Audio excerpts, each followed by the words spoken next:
Pastor Tim coming to you again from Central Texas, from the Bend and Lomita United Methodist Churches.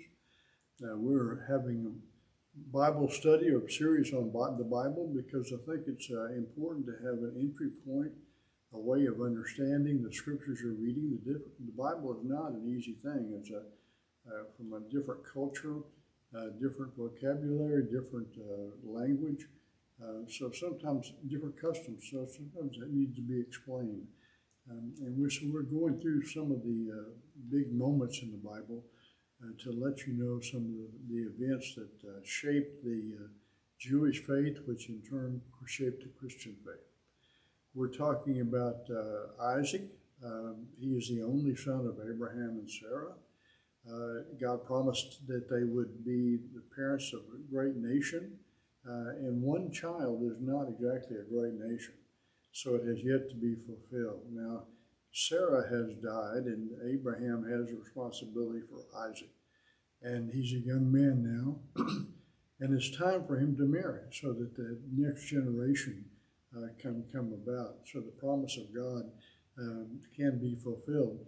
And so he calls a servant, and they're dwelling among the people of Canaan, which are not Jewish people. And Abraham wants the Jewish faith to be the religion of the home, and the religion of his son and his family, his descendants. And so he doesn't want to mix with the Canaanite religions, which is, I believe, a fertility religion. Israel had a love-hate relationship with mixing with other races. Sometimes they say don't go anywhere among the Gentiles, don't go anywhere among the Canaanites. And at one point they have intermarriages, and the king annuls all those marriages and sends the women home. But at other times there are important people in the scriptures who are Gentile, like Ruth, with Ruth and Naomi, that had the book written after her, and she is in the line with Jesus and in the ancestors of Jesus. So they have a very mixed relationship with people. There are only a couple of Jewish tribes that are left because many of those tribes, I believe, intermarried, and the religion was watered down and mixed up, and it didn't survive. So there's something to be said about marrying within your own faith, but there's also something to be said about reaching out to treating all people as God's children. But Abraham decides that he wants to send off back to his homeland to try to find a girl that would be suitable for Isaac.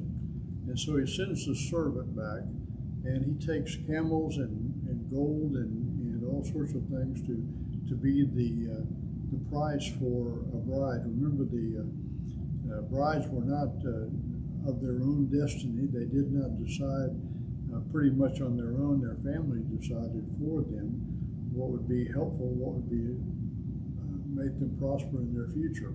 And so he takes those gifts to, in essence, pay a bride price, to pay a dowry to the family. And he goes into a camp, and he tries to decide how to pick somebody that's appropriate for Isaac.